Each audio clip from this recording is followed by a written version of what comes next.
I'd like to call the Whitemarsh Board of Supervisors meeting of October 14th to order. The time is 7:04. Please stand for the Pledge of Allegiance. The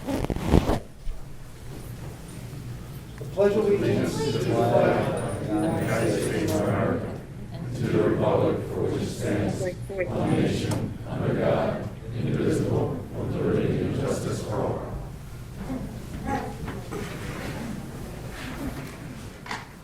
All right, before I get into announcements and things, I just want to go through the logistics tonight. We have Chair Boyle is on virtual, and Supervisor Toll is away today, so I will be leading the meeting. That's why everybody's here, obviously. So tonight's announcements. Teeny Weeny Halloweeny is tomorrow, Friday, October 15th.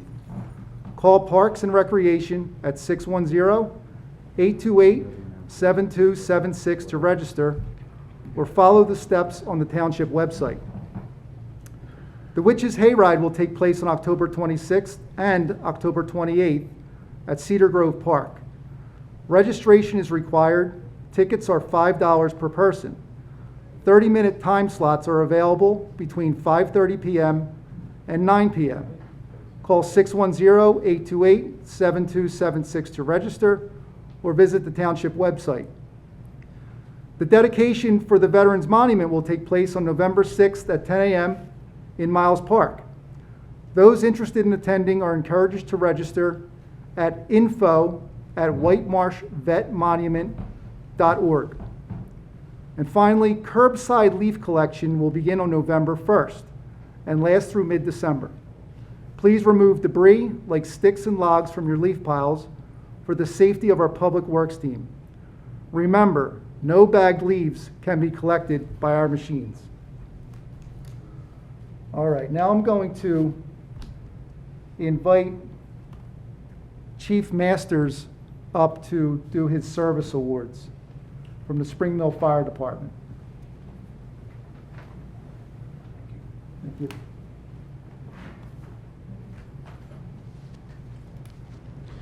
Good evening, everyone. For those of you that don't know, my name's Wayne Masters. I'm the fire chief for Spring Mill Fire Company. We appreciate the Township and the Board of Supervisors for recognizing our members' time of service. I think this is something that we've started about 3 years ago. We used to do it for many years, and then it just kind of got lost to the wayside. So we appreciate it very much for thanking these dedicated members, because it's hard to get volunteers today, and to have some of these milestones that you're going to hear. We're proud to announce and recognize these people, so thank you. The first one is Jake Gum, 5 years of service to the Spring Mill Fire Company. I don't think Jake is here.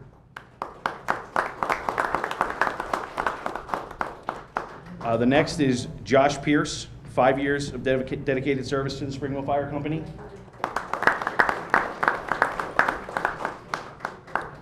Lisa Mattis, 5 years of dedicated service to the Spring Mill Fire Company. Wayne.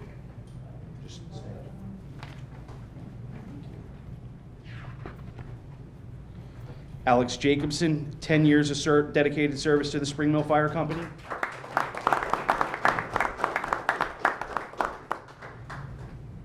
Wendy McElhenney, 20 years of dedicated service to the Spring Mill Fire Company.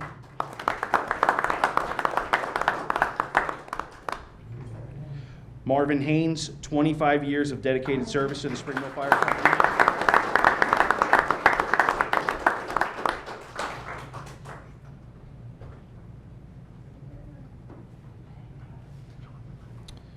Dave Hertzler, 25 years of dedicated service to the Spring Mill Fire Company.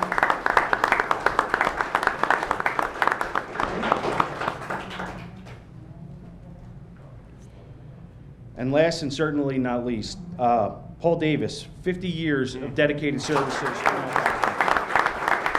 Paul Davis is also a retired Whitemarsh Township police officer. That's all. Thank you. Yeah, it should.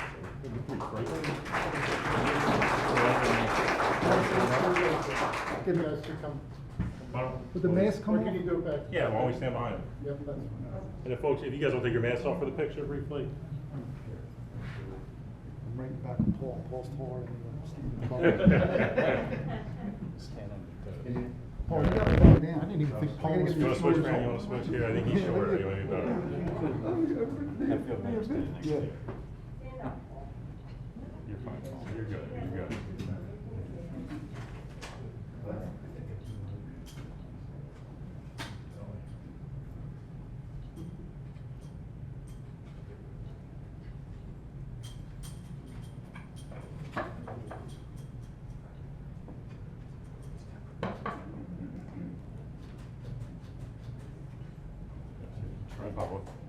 Ladies and gentlemen, thank you so much, guys. Thank you. Thank you. Thanks, guys. Congratulations. Congratulations. Thanks, man. I appreciate it.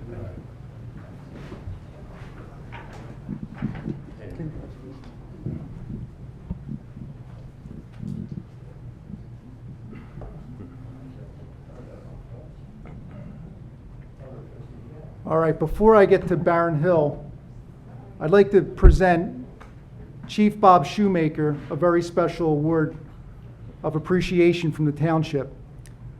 Bob has served the township for 3.5 years as chief of the Spring Mill Fire Department. Bob, if you want to come out. First of all, I consider you a friend first. You're a great guy, and your leadership will definitely be missed by the township. Your heart and dedication to the fire department and to the safety, health, and welfare of this community was unparalleled. We know you're going to be still in a volunteer role, and we really appreciate that. But it's an honor to be the one to be able to present this to you. So thank you so much on behalf of a grateful township.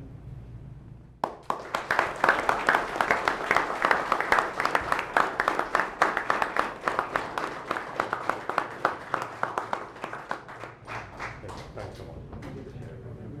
Congratulations. Thank you. You guys come down for the picture. Yeah.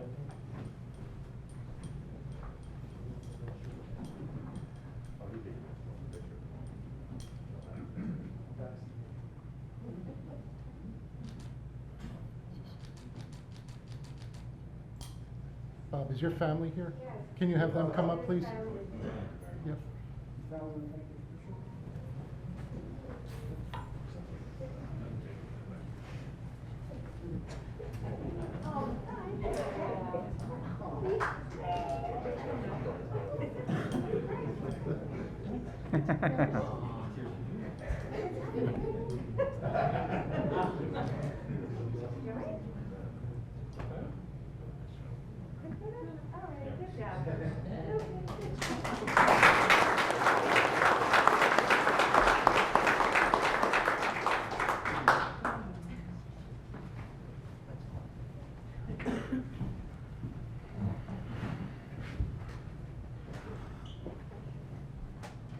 That was quite a moment. Thank you to all of you as well for lending out your dad and your husband to us for several years and going forward. He's a hero. So now I'm going to call up Chief Schwartz of the Barron Hill Fire Department to present his service award.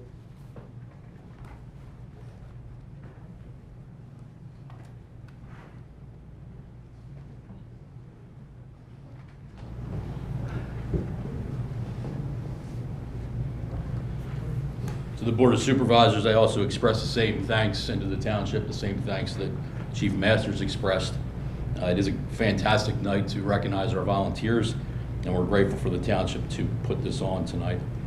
The first volunteer, Derek Smith, 5 years of service to the Barron Hill Fire Company.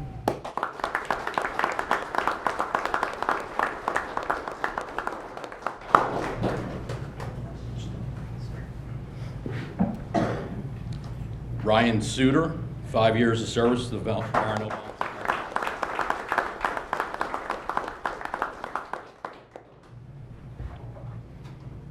Not in attendance tonight, 20 years of service to the Barron Hill Volunteer Fire Company, Dave Heron.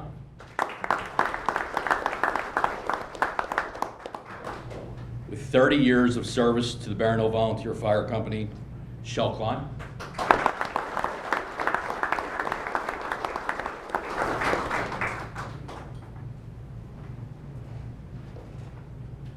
Also with 30 years of service to the Barron Hill Fire Company, Cameron Smith.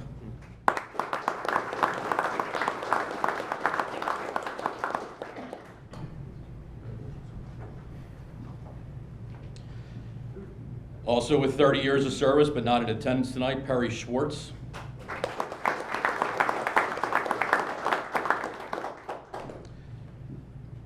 With 40 years of service, also not in attendance tonight, Phil Berg.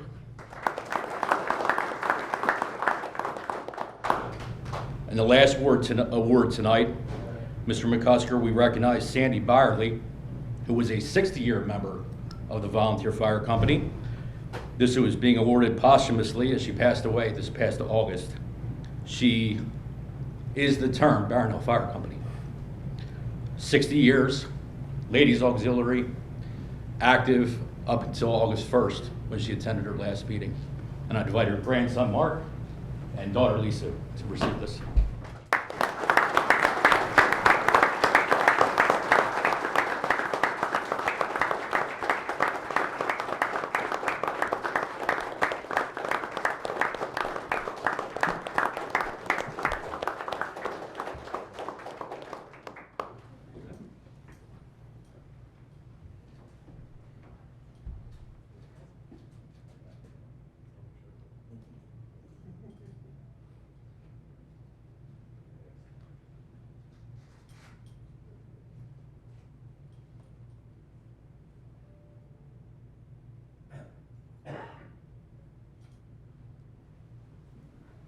Thank you all so much. Chief. Good to see you again. Thank you. Michelle, thank you. Congratulations. 60 years of service to our township. That's a big deal. Thank you on behalf of a grateful township. It's amazing. You know, I had the opportunity a couple years ago to do the Santa run with Barron Hill, and Spring Mill was on the other side of the township. That is a long, grueling night. In the middle of the night, I woke up to sounds of sirens blasting through this township, and come to find out you guys were all responding to a major house fire. That is true service and dedication. You brought smiles that night and saved lives in the middle of the night. Truly amazing. Thank you all for all you do.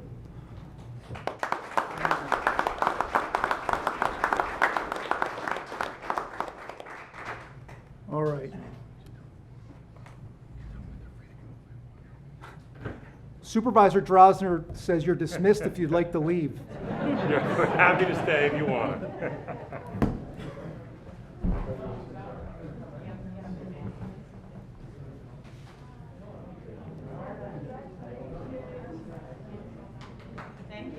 Thank you. Thank you. How you doing? Good to see you. How are you doing? Well, congratulations. Yeah. Man's in charge, man. You're doing good. We'll see you every day. Sign of things to come.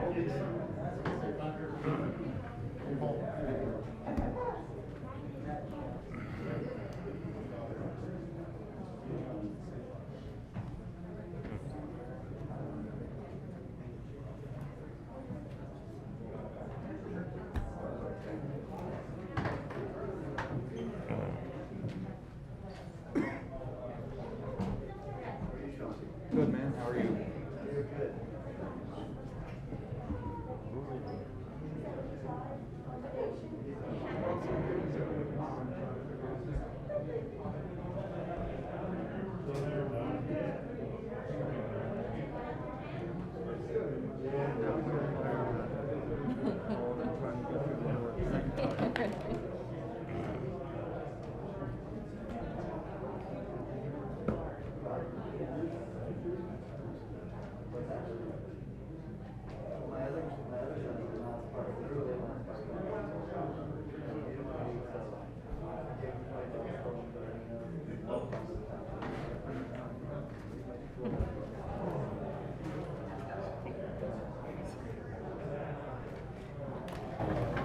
All right, so you can get the door shut.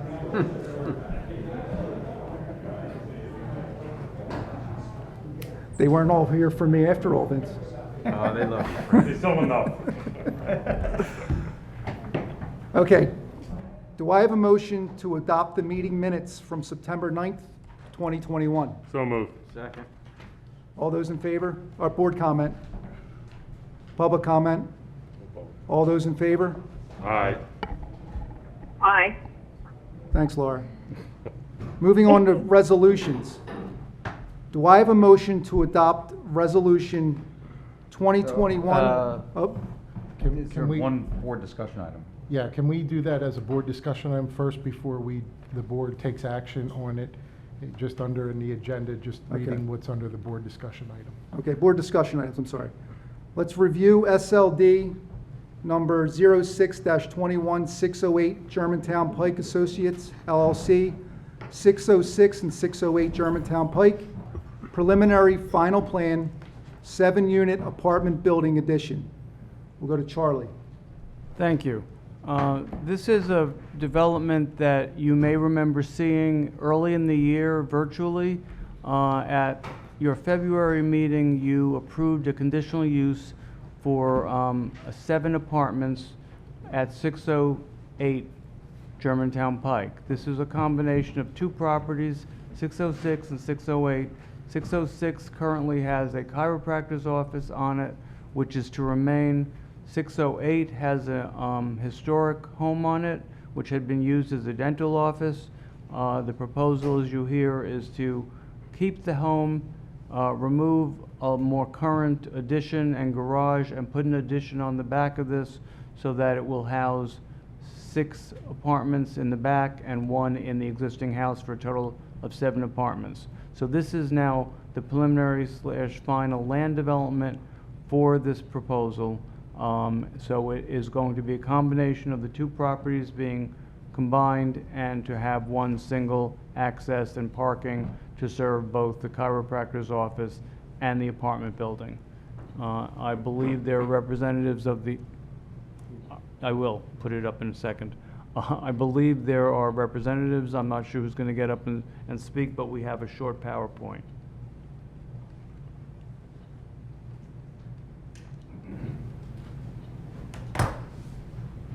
Hi, everybody. Thanks for having us tonight. I'm J.B. Reebstein. I'm part of the development group for the project.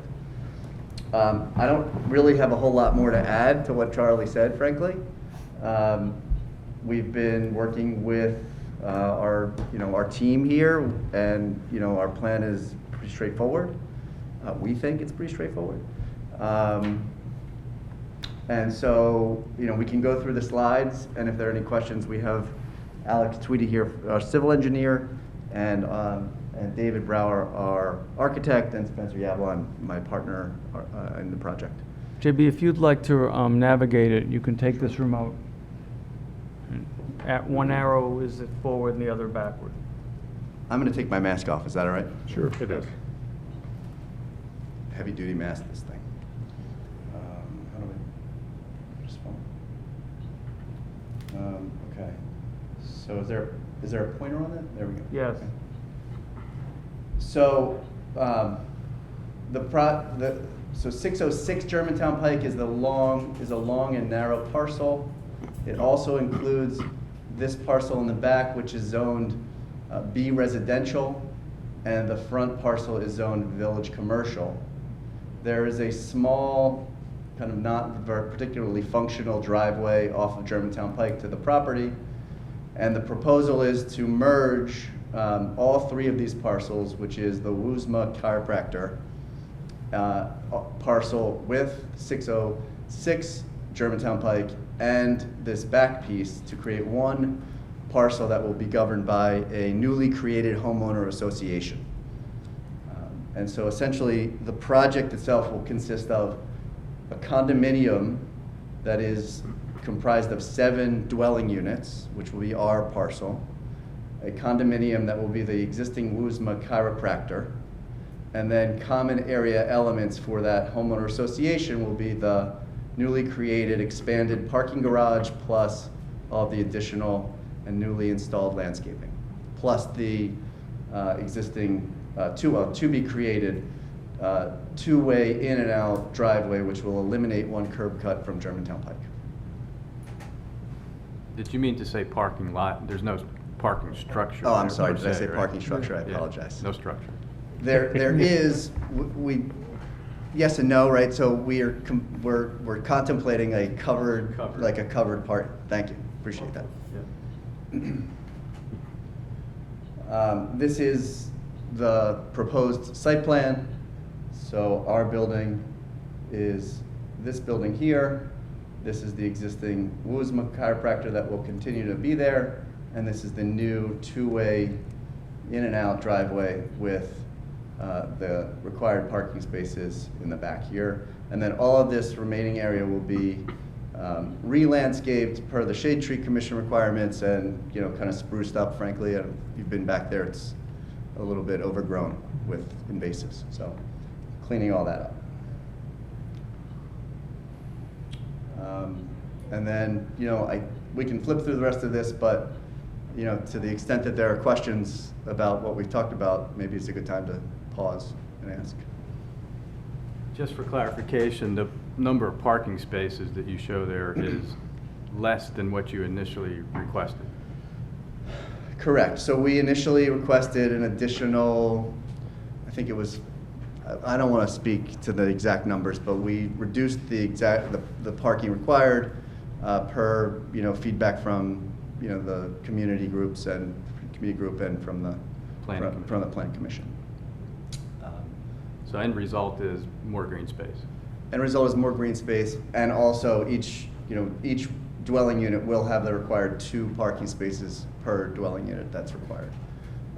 And the way the shared parking will work is that, you know, we don't expect there to be, you know, a lot of parking usage by the chiropractor's office in off hours. So any additional overflow parking would be able to be, you know, used, you know, in a shared way, which is really kind of speaking to the village commercial, the spirit of the village commercial district. And you know, it's also, I think, relevant to note that eliminating a curb cut is also one of the benefits or the goals, I guess, of village commercial. So if a resident to the apartment had a guest come over at night, say, and the chiropractic office is closed, they'd be able to park in the chiropractic in any open space? Correct.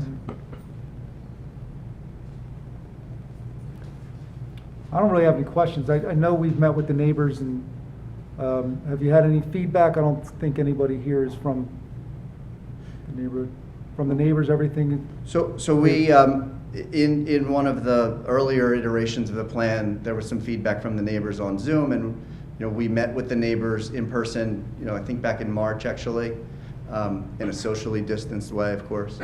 And some of the feedback, you know, primarily related to lighting, and there was some concern that there would be light pollution spilling over into the neighborhood. We've addressed that by, you know, planning to not really have, you know, much in the way of building light on the side of the bank. That bank provides quite a bit of light as it is, so we don't feel like we need more light on that side of the building. And then there'll obviously be required lighting for the parking facility. But we think we can do it in a way that, you know, has covers and shades and directed in a way that'll be, you know, cognizant of that. And then the other thing was they were concerned about, you know, balconies and things like that. We have some outdoor space for the individual units, but they are shielded from that side of the property, and so they're all kind of on the other side there. Okay. So.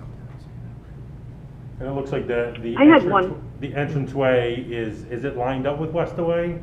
I saw the planning commission had mentioned that in their report. So it's slightly offset there, you know, to technically align it exactly right, would, you know, kind of goes into the existing building. So there's really not much we can do. Possible. You know, so we're trying to align it as much as possible. The entrance to the units will be the existing door on Germantown Pike will remain, and that will be an entrance for that one particular unit, as well as the existing door on the side of the building, which I expect will be the main entrance for that apartment or that unit. That unit is going to function more like a townhouse than an apartment. And then there was a entryway here, and then in the back here for the units. So it's essentially 2 lines, right, of 2 bedrooms, three floors of 2 bedrooms on each floor. So 6 apartments total. Okay. Supervisor McCusker. I know this is a little later in the agenda, but but I know we have a proposed resolution for this if the board chooses to take action tonight. And I believe there were, requests for 12 different waivers under that. Did you have any comments on those? I don't, but Alex might. Yeah. I figure I might as well go through them now. Okay. Right. I think Laura had a question before me. You I'm wanted to sorry. ask a question, Supervisor? Laura? Yeah, my note, thank you, Fran. The notes that I have from our February meeting, some of the residents were commenting about concern about stormwater, and I think that is one of the waivers. Yeah. If you could speak a little bit to stormwater management in that area. Yep. I believe they're going to go through. We're going right now. Yeah. Yeah, I plan to go through the resolution, speak to the waivers. I think just on that note, the stormwater waiver is related to pipe size for the diameter of the concrete pipe used within the parking lot. So it's not related so much to stormwater management as it is to just the size of the capacity calculations of the pipes. But I'll speak through the waivers we requested on the resolution just so everything's clear. If the introduction is complete, then we can get into the specifics. As noted, I'm Alex Tweedy with Land Corps Engineering Consultants. I'm the civil engineer for the project. As Charlie noted, we were here for conditional use back in February, met with the neighbors in March.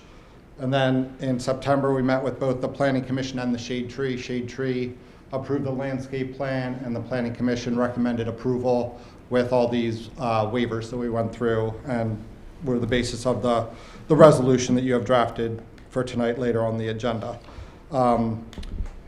There are a few resolutions that are similar and cover multiple sections of code, and a lot of them have to do with kind of the existing features of the property. So I'll run through them now per the resolution. They're spelled out under, I guess, section 10 of the resolution. So waiver A is a very standard, I apologize, is a pretty standard waiver for these types of land development, and it relates to the survey boundary, 500 feet perimeter of the survey. We've requested a waiver conditioned upon us adding a aerial plan that shows the regional context, but not having to extend the survey itself that 500 feet. I don't believe there was any objection to that conditioned on adding the aerial photograph to the plan set. And what I'd suggest, Ms. Tweedy, is why don't you go through them, and then perhaps Ms. Heinrich can comment afterwards and see if she has any comment. Right, understood, perfect. Section B, or I guess 10B, relates to what I guess we'll refer to as kind of the streetscape design for the project.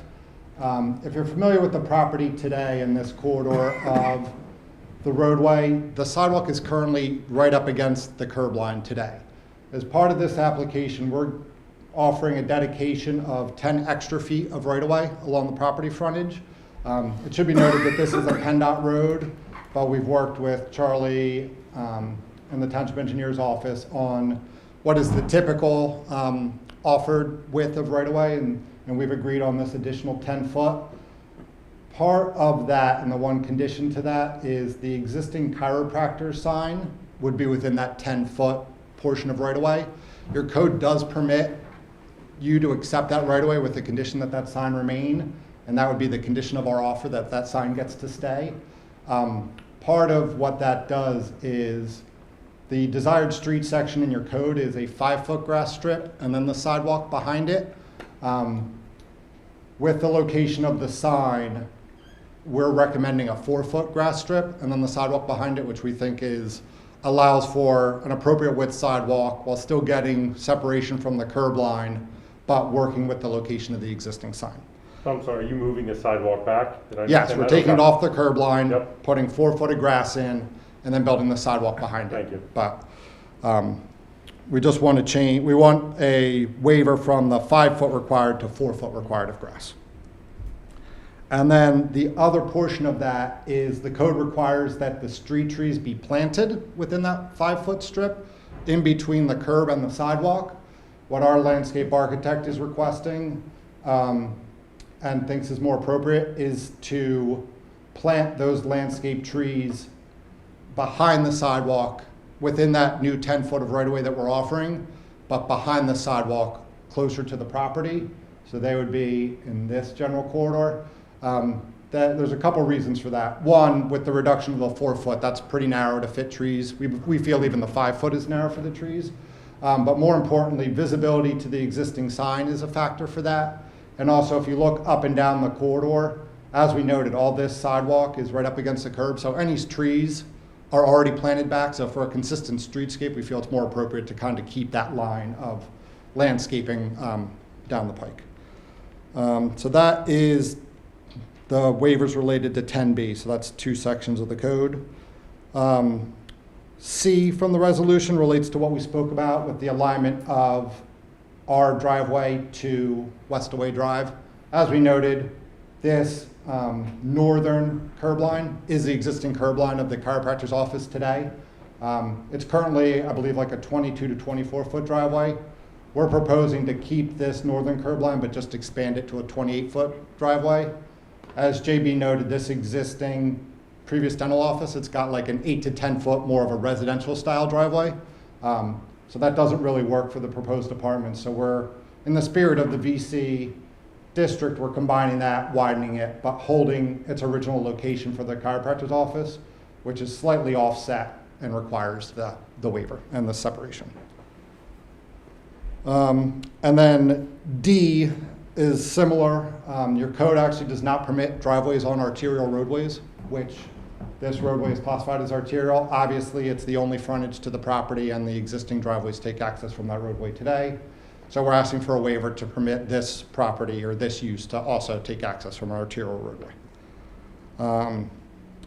E is a requirement for the parking lot slope. Your code requires a 3% parking lot for any parking lot with over 30 cars. We're 32 cars, so we're 2 cars over that. So we would be required to be 3%. We're proposing 4%, which is obviously, we feel, a de minimis design waiver. And also, we're only 2 cars over that threshold. And really the basis for that is allowing this to be slightly steeper allows us to minimize the grading at the rear of the property and save more trees in the back. Which I believe was a goal of the neighbors and the conditional use hearing and the planning commission. Similarly, F speaks, and JB already spoke about this. During the conditional use hearing, we were requested to minimize the parking as much as possible and maintain as many trees in the back. The code requires some overflow parking as part of the apartment use. As we spoke with the shared use of this parking lot and the availability of the doctor's offices spots available on nights and weekends when they're closed, we're asking for a waiver to not provide 4 additional parking stalls for overflow for the apartment, but rather allow the site to function as a shared parking arrangement, as we discussed. So that requires a waiver as well. G speaks to off-street loading facilities.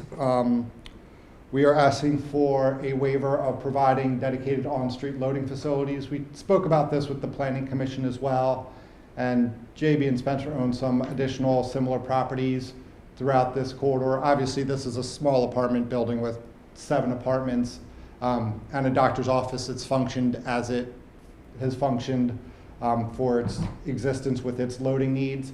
We believe that the design of the site is appropriate and necessary for the type of loading that will be required.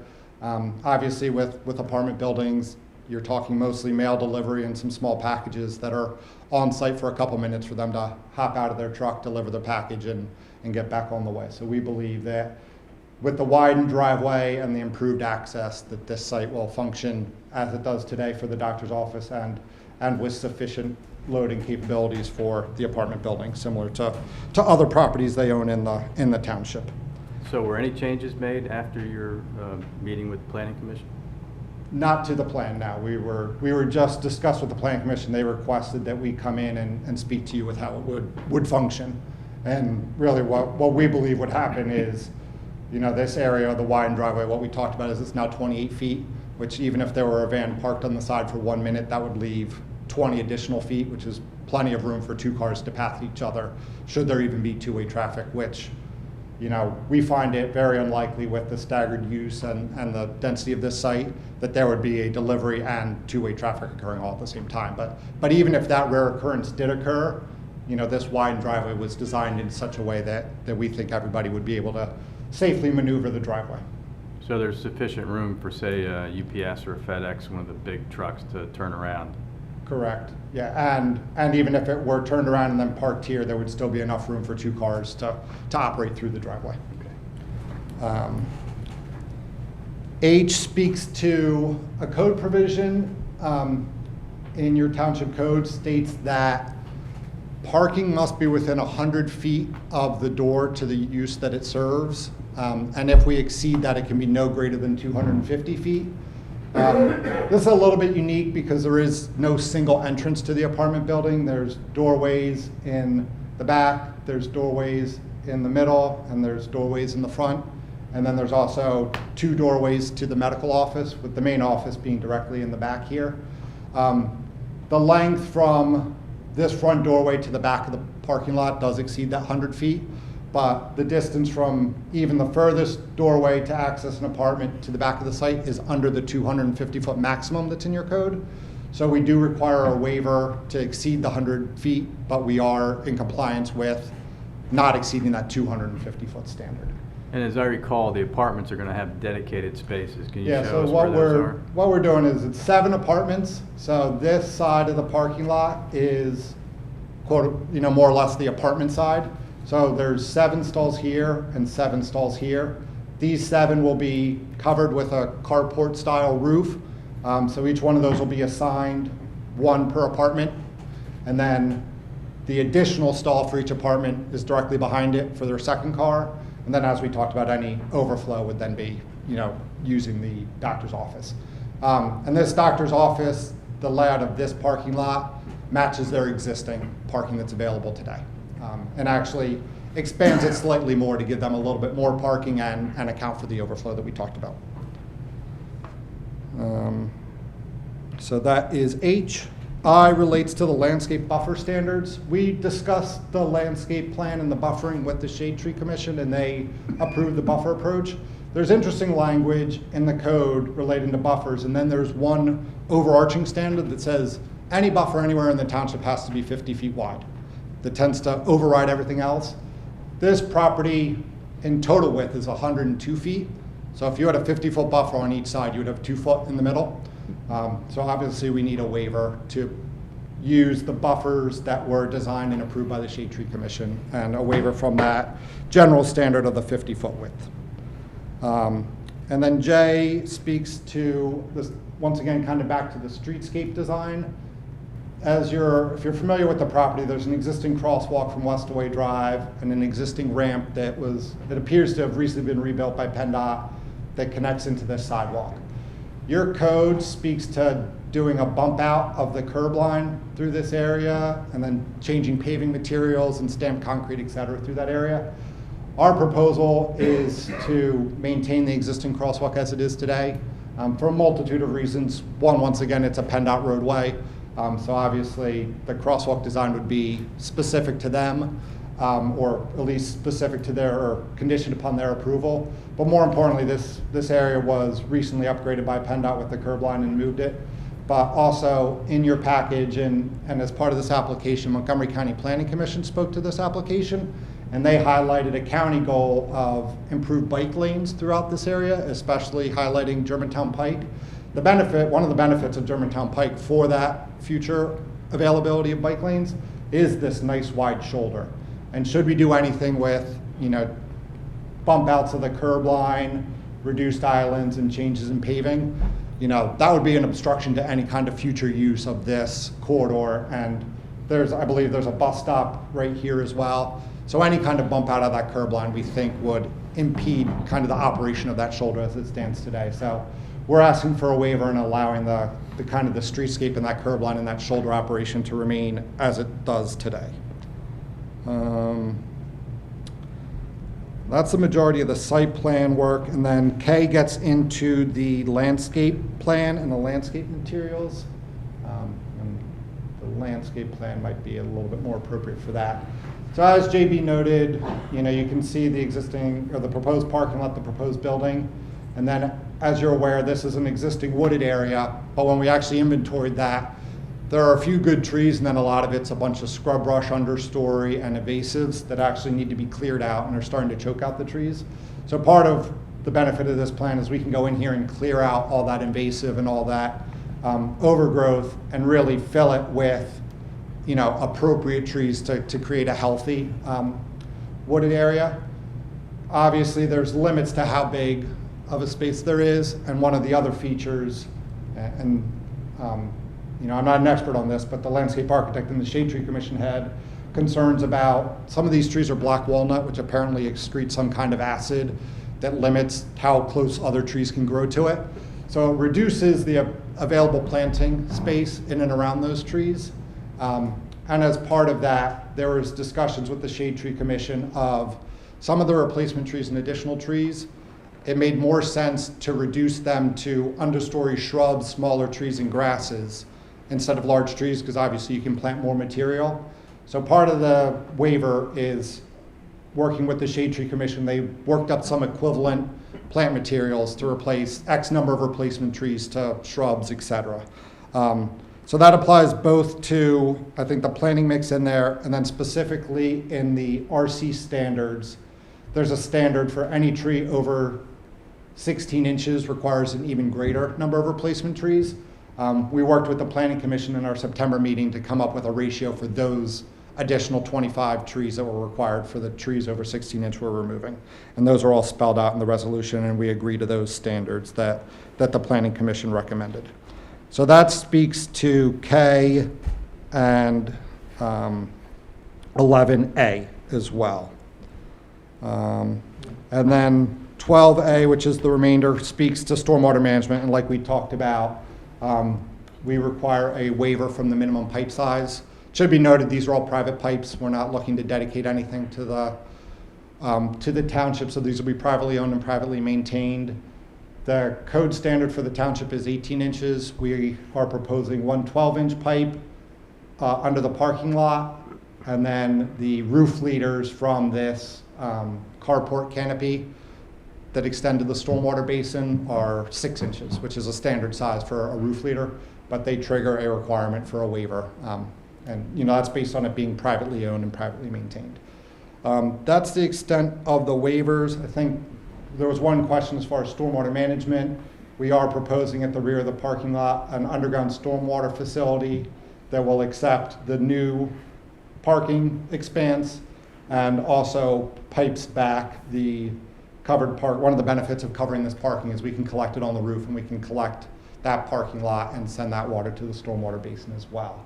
And obviously, other than the waivers, there are multiple review letters from Charlie and Chris's office. We, agreed to compliance with all the remaining items that we didn't speak about relative to the waivers, and we'll work with their offices for conformance of the plan set outside the waivers. But unless there's any other specific questions, I believe that covers everything that we talked about with the Planning Commission and the resolution.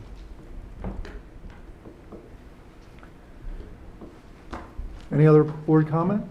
No. Krista, do you have any comments on the waivers requested? No, I have no objection to any of the waiver requests. Thank you. Any public comment?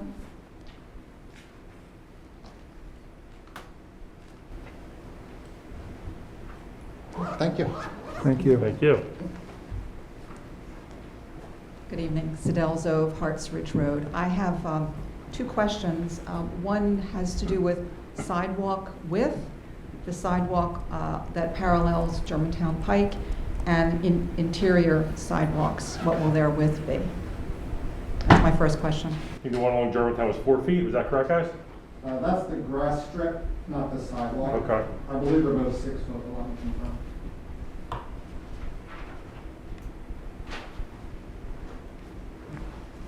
Yeah, the sidewalk limit itself is 6 feet. So what we would have along the street is curb line, 4 foot of grass, and a 6 foot sidewalk. And then leading from the sidewalk, you can see it in this tan color here. Then there's a sidewalk that wraps along the side of the road and around the back of the parking lot that is also 6 feet. And then there's existing walkways that are being improved with the parking lot expansion that go from this parking lot into the existing doctor's office in general, the doctor's office parcel remains generally as it is today, with most of the improvements obviously being part of our project area. And my second question focuses on the carport cover, and I wondered whether any consideration had been given to creating a green roof there.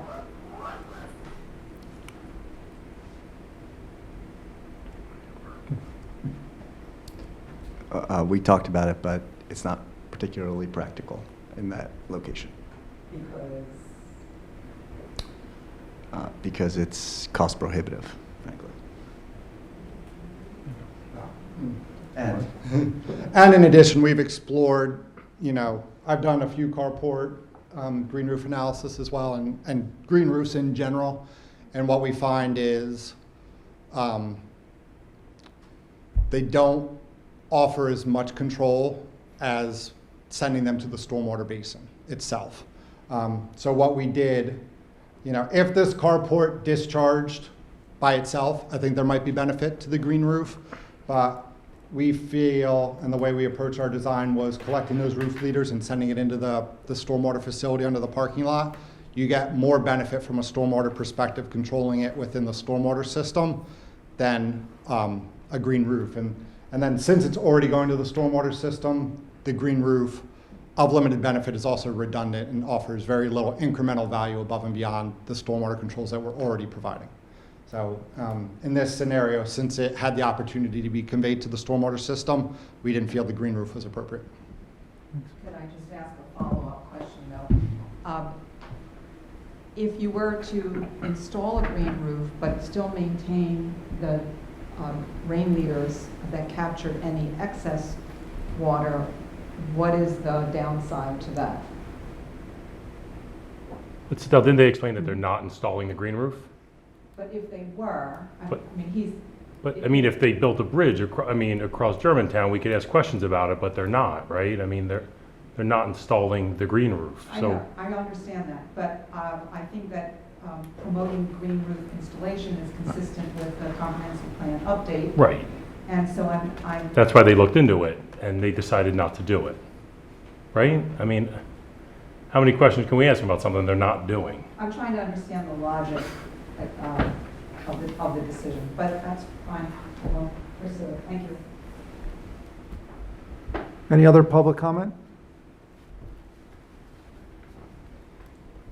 All right.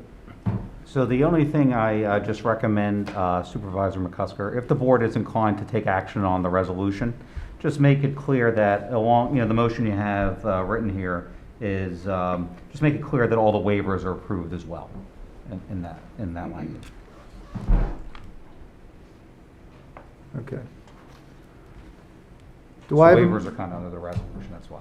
All right, So gotcha. it's clear for the record.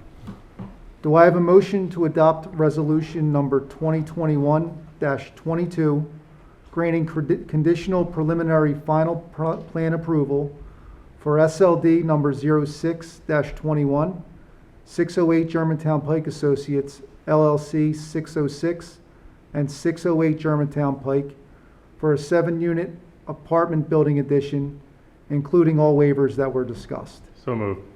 Second. Mr. Miller. Mr. Drosner? Yes. Mr. Manuel? Yes. Mr. McCusker? Yes. Chair Nestor? Yes. Motion carries. Thank you. Good luck. Thanks, everybody. All right, on the resolutions. Do I have a motion to adopt resolution number 2021-23, authorizing the 2021 interfund balance transfer? So moved. Second. Mr. Miller. I'm actually going to ask our Finance Director, Mr. Mr. Barron, Barron's here, okay, yeah. to handle this explanation for the board. Good evening. Good evening. I think we talked about a little bit of this in the budget meeting the other night, but there's 4 different separate budget transfers we're looking at doing. First one is to take the money that was budgeted in the general fund to pay the, or to general fund revenue to receive from the refuse fund for reimbursement for the expenditures, to take that down to zero because we're not paying the expenditures out of general fund this year. We changed it over to the refuse fund. So there's no reason to have the refuse fund pay back the general fund because it's not happening. So the first transfer is zeroing out the revenue in the general fund and zero out in the expenditure in the refuse fund to make them both zero. Second set of transfers is to transfer the expense. So I took the expense in the general fund and made them zero, and I made the same expense in the refuse fund for the same dollar amounts. So that's why we're charging them correctly to the refuse fund for this year. Third transfer was to transfer money out of the fire budget to the ambulance budget. So the ambulance and fire were all budgeted together. Based on the DCED numbers, the ambulance has their own number that you can move your budget to. So I talked with the manager and asked him if I could move the ambulance to their own budget so that we didn't hear the fire department say the ambulance took their money or the ambulance company say the fire took their money. We would just move that. So that's what that transfer is. Transferred the money from the Department of Fire over to the ambulance budget, and then for the 2022 budget, we authorized the ambulance budget. The last one is the transfer of, same thing we did. We used to put the revenue in the general fund for open space, and at the end of the year, we did a transfer of whatever we collected as an expense to the open space fund. So what I started to do in the beginning of this year is I put the revenue right into the open space fund instead of putting it in the general fund and then paying it later. So there's no reason to move money at the end of the year. So the last transfer is to zero out the expense in the general fund, because there will be none, and to make a revenue budget in the open space fund so that the money can go with it. They are the 4 transfers that we are recommending the board to make at this time. All right, thanks, Mr. Barron. So it sounds like we're cleaning up the line items a little bit. Yes, sir. Okay. Any board comment? Public comment? Mr. Meller? Mr. Drosner? Yes. Mr. Manuel? Yes. Mr. McCusker? Yes. Chair Nestor? Yes. Motion carries. All right, moving on to motions. Do I have a motion to authorize the advertisement and public hearing for a zoning map amendment for SLD number 07-21, Sunnybrook Golf Club, 398 Stenton Avenue, to occur on Thursday, November 4th, 2021, at 7 p.m. in the Whitemarsh Township building? So moved. Second. That goes to Charlie. Thank you. This is a proposal to extend the recreational overlay onto 2 small pieces of ground totaling 2.7 acres. That the ground is owned by Sunnybrook Golf Club, and these pieces are adjacent to the golf club itself. This is being proposed so that they can annex this area to the golf club and in the future use it for golf course related uses. Jamie John, the attorney, is here for the proposal as well as representatives of the club. Jamie? Good evening, Jamie John here. Again, we're here tonight just to seek, I guess, approval to advertise for the public hearing. You'll hear more details about it at the public hearing itself. But we were told that in case the board had some questions about what the plan is long-term for the club in proposing this at this time, we're here to answer any questions.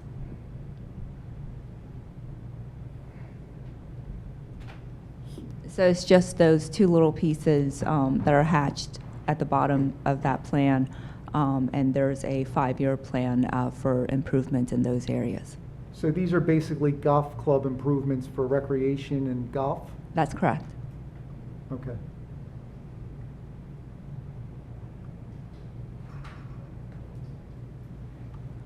And again, you hear this you'll hear about it a little bit more next month, but the improvements to the right bottom of the screen, they are currently proposed once we get the lot line change and the rezoning. Those improvements that are to the left, that's sort of a more long-term plan that's within the next 5 years.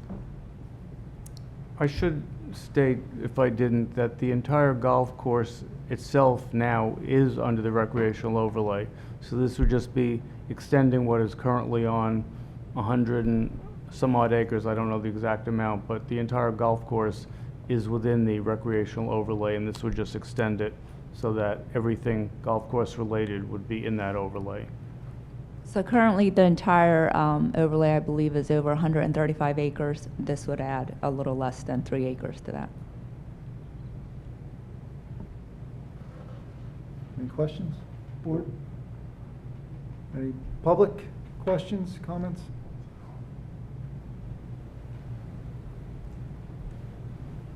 All right. All right, thank you. All those in favor?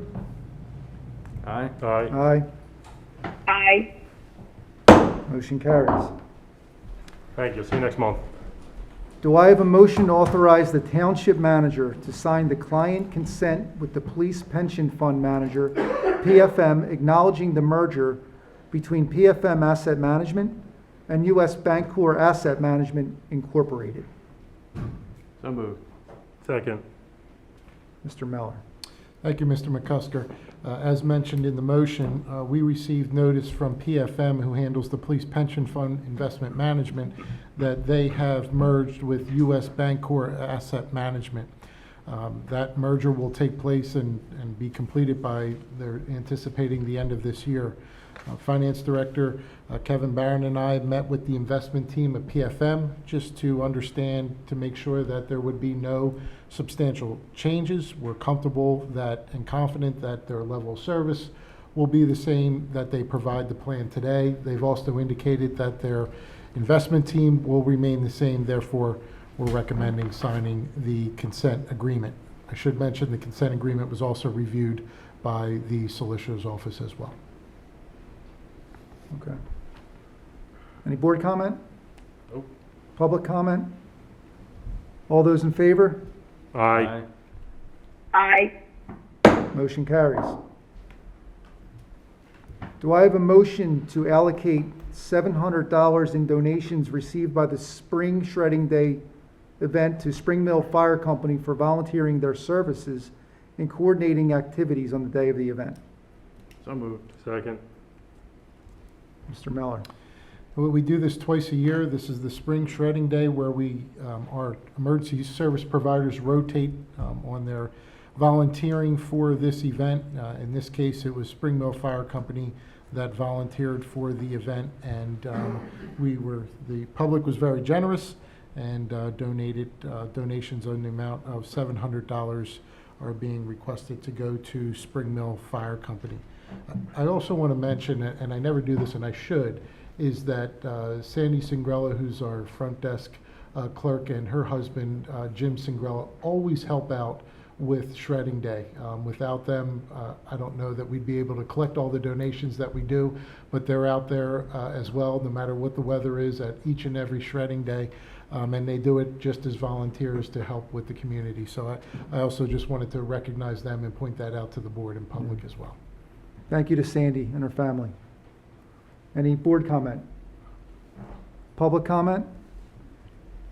All those in favor? Aye.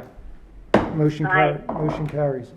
I see we have some residents here from, I just want to jump out of order real quick, if that's okay, Mr. Miller. We have some residents here from Jackson Drive, and I want to get to you now, so you don't have to stay around for the rest of our motions. I know why you're here for the stormwater update. And Krista, do we have anything to discuss? Yeah, I can give We a can give us- briefing. I know we're in the budget process, and we met recently with the neighbors and explained this a bit, and that the board is considering what to fund, and stormwater is a major item in the budget. There is some federal monies coming that can be used to fund stormwater improvement, so we're going through that process now, and Yeah.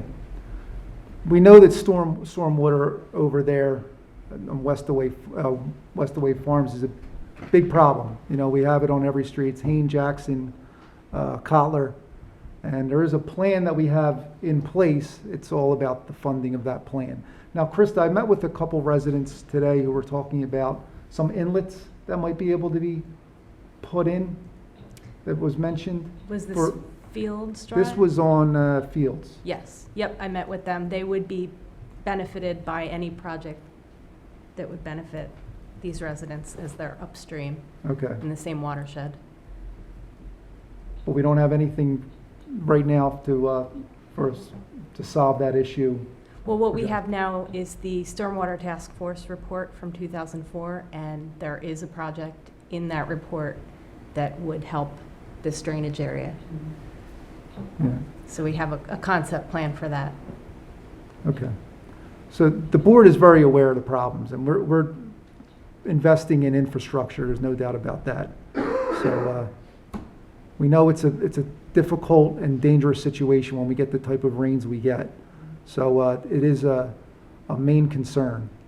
But did you have any comments or anything you wanted to share? Okay.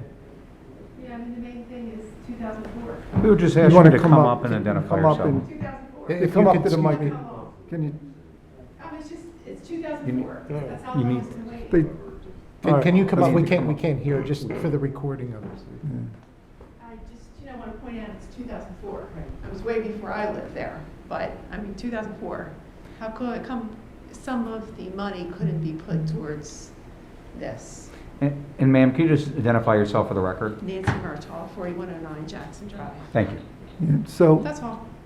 I totally understand that, and I think what's changed a lot is we have environmental changes.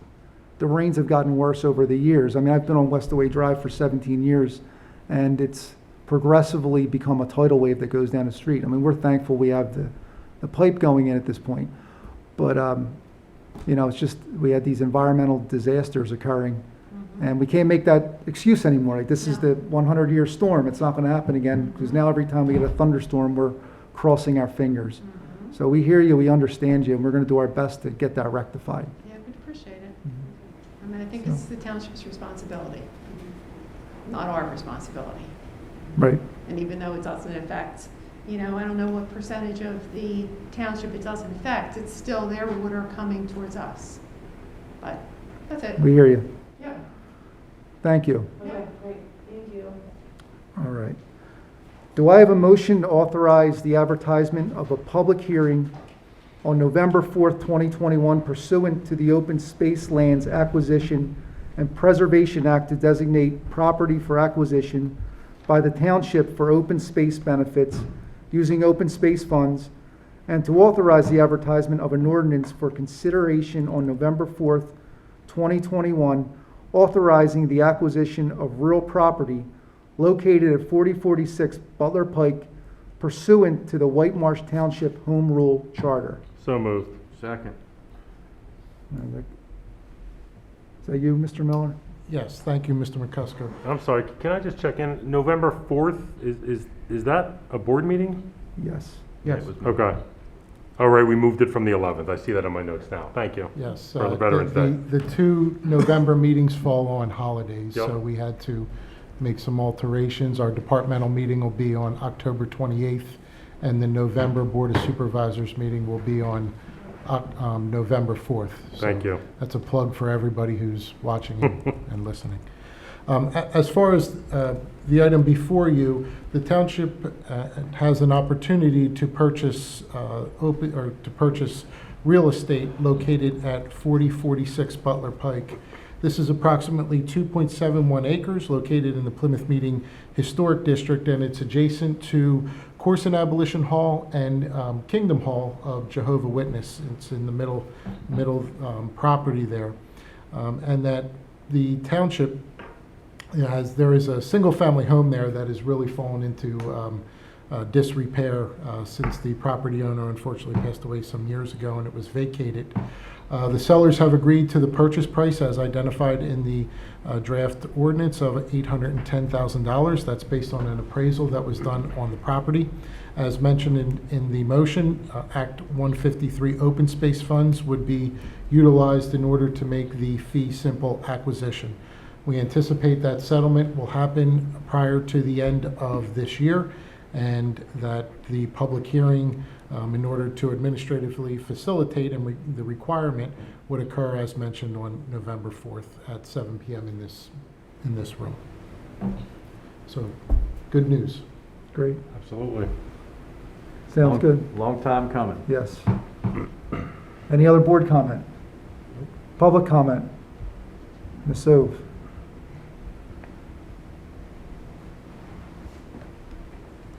Sidelzo of Harts Ridge Road. I just want to say thank you for taking the initiative to acquire this parcel. At one point in the 1800s and beyond, it was actually part of the Corson Holdings, which stretched all the way to Flowertown Road.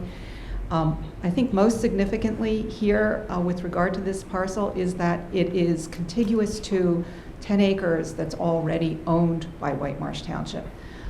So in combination with the proposed Corson land, 10.5 acres, and the existing 10 acres of open space already owned, this makes strategic sense in every way. Also, this is an environmentally sensitive piece of property with wetlands and sinkholes on it. So thank you very much, and I will see you at the hearing on November 4th. Thank you. All right. All those in favor? Aye. Aye. Aye. Motion carries. Do I have a motion to authorize escrow release number 25 for reserve at Creekside, Stenton Avenue in the amount of $168,940.11? So moved. Second. Krista? Thank you. This is a partial escrow release request for the large townhome development on Stenton Avenue. It is request number 25 in the amount of $168,940.11. Our office has inspected the site and found the improvements to have been constructed per plan, and we recommend release in that amount. And I did want to point out that after this release, there would be $399,453.87 remaining in escrow. And what's left to be performed to trigger the release of that escrow? Just as they do the improvements, there's a lot of landscaping. The development's more or less finished, but it's getting down to the cleanup and the final wearing course and that kind of thing. Any idea of schedule for when they'll be 100% complete? I don't know. They seem to be moving pretty fast. They're probably eager to wrap up and get out of there, but I don't know what their schedule is. Okay, thank you. Mm-hmm.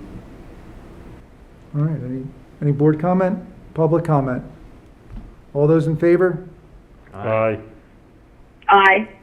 Motion carries.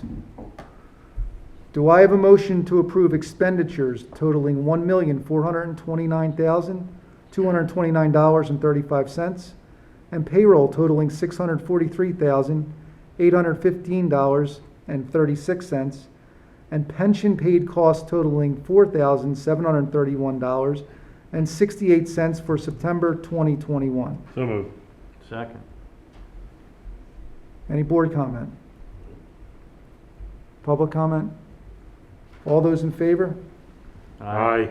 Aye. Aye. Motion carries. Do I have a motion to approve the certificate of appropriateness for a sign at 8 Germantown Pike? So moved. Second. Charlie? Thank you.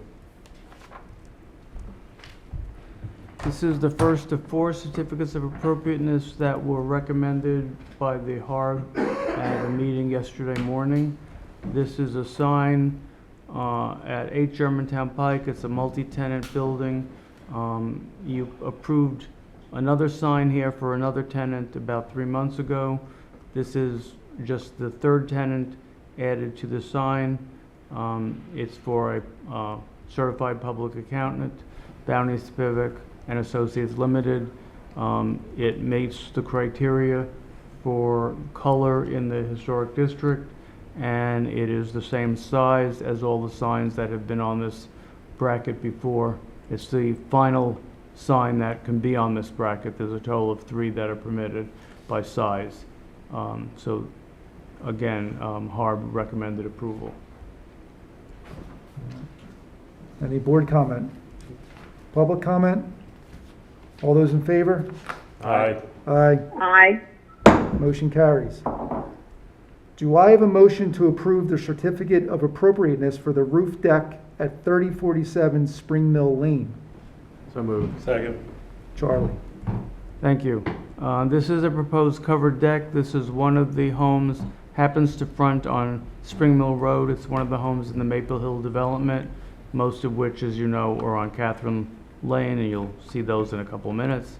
This is the location of the lot, just as a, I guess, a reference point.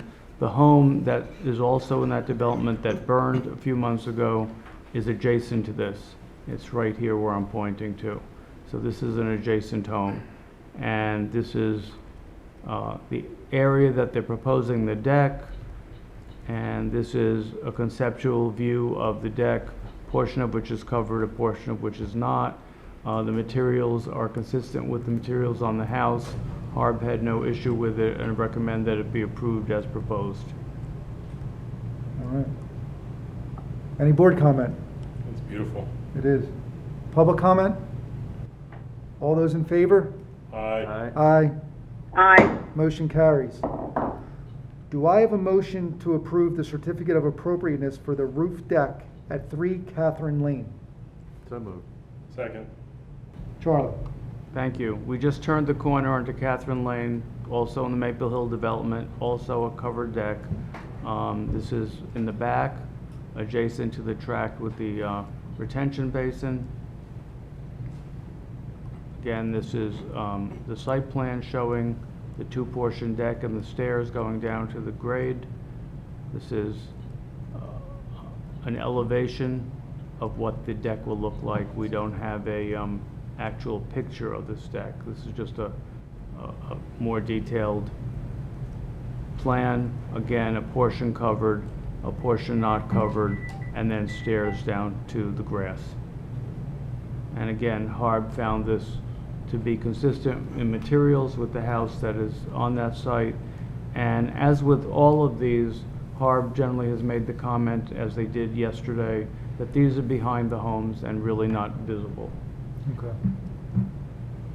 Any board comment? I appreciate that you called it a covered deck. So when I first read it as roof deck, I'm like, there's no way we're approving roof decks in this district. Roofed deck. Roof, yeah, I know. It took me a second when I was reading it the other night. Yeah, that's why I called it covered. I like it. I like it. Thank you. That's why I read the announcements, not you. Any public comment? All those in favor? Aye. Aye. Aye. Motion carries.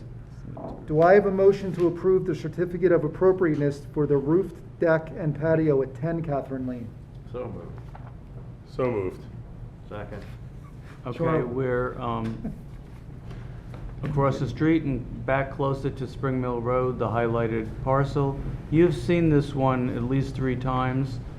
It was approved for a covered deck and patio. A couple of months ago, the applicant came in to change the material of the roof on the covered portion of the deck from standing seam to shingle. He has now come back to reconfigure the arrangement slightly and to eliminate this was what was approved in August with the change to the material on the roof. Nothing else had changed. Here's the patio that was approved originally along with it. Now what he's proposing, this is showing the partially constructed deck before the roof is put on. And what he's proposing now is keeping the roof as asphalt shingles. There are no skylights. That's just a conceptual drawing, but he's not having skylights. The main change is here, which is the old patio, which extended further over to the side of the house. The problem was the grade of the property would have required a major retaining wall to have a paver patio rather.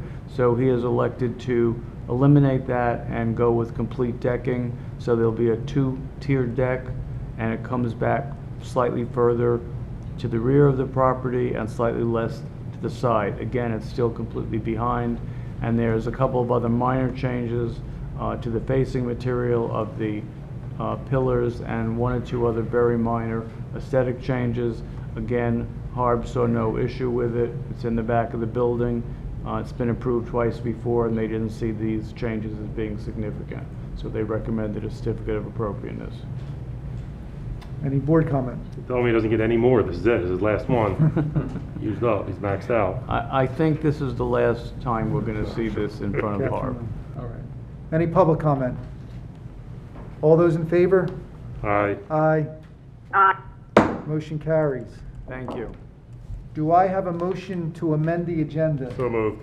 Second. All those in favor? Aye. Aye. Motion carries. Do I have a motion to authorize the order and settlement stipulation between 644 Harts Ridge Road versus Montco Board of Assessment Appeals, resulting in the decrease in the assessment for 2021, requiring a repayment of $205.25 in township real estate taxes? So moved. Second. Mr. Miller. Yes, these are settlements. We've become accustomed to seeing these throughout the year. This is a settlement with the property owner and the Montgomery County Board of Assessment, where, as mentioned, the assessment was reduced, therefore resulting in a refund to the taxpayer in the amount of $205.25. Okay. And any board comment? Before I go to board comment, the reason to amend the agenda is the board in executive session agreed to settle the litigation and will now approve it publicly. So any board comment? No. Public comment? All those in favor? Aye. Aye. Aye. Motion carries. Do I have a motion to authorize the solicitor's office to enter their appearance and monitor the zoning hearing board case involving 401 to 433 Washington Avenue on behalf of the Board of Supervisors? So moved. Second. And we'll go to Sean for this one. Sure, thank you very much. As you know, we have a zoning hearing coming up in early November. This is the last Board of Supervisors meeting before that hearing. I know we discussed this matter in an executive session as well and went over it.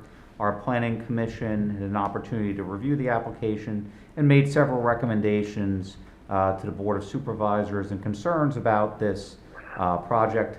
I know the board fully trusts our zoning hearing board, as they've been together a long time and do a very good job. But after talking to several of the supervisors, thought that because they're very interested in this project and how it's going and making sure all our ordinances are protected, and if they're not, that proper accommodations are made, that we send my firm to go ahead and monitor this zoning case. So that was our recommendation. That's why it was on the agenda. Okay. I think it's important that we have you there. This is a project that with recent developments, I think has changed a lot of scenarios. So, any other board comment? No. Mr. McCusker, can you just read the reason into the Oh, I'm record? sorry, yes.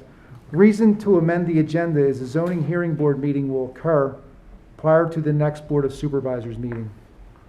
Any public comment? Ms. Sove?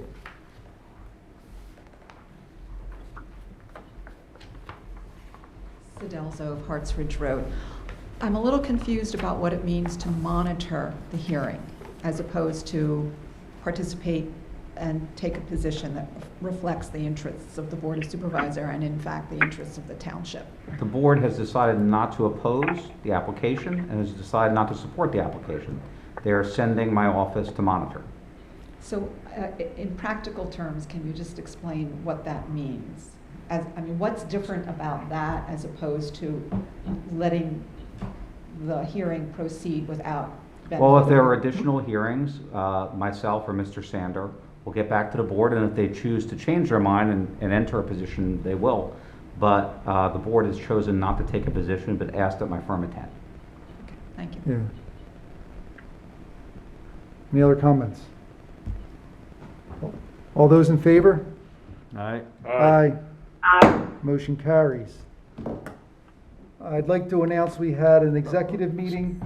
Mr. prior- McCusker, Oh, I'm sorry. can we do a public comment first? Public in case- comment. In case anyone has a public comment. Any board comment? I'd like to announce we had an executive meeting prior to the start of this meeting that we discussed litigation and personnel. Also on Monday, October 11th, following our budget meeting, we had an executive session to discuss personnel. So Monday, October 11th, we also had an executive session to discuss personnel. He's actually like a puppeteer. Do I have a motion to adjourn? So moved. Second. All those in favor? Aye. Aye. Aye. Adjourned. Go Birds.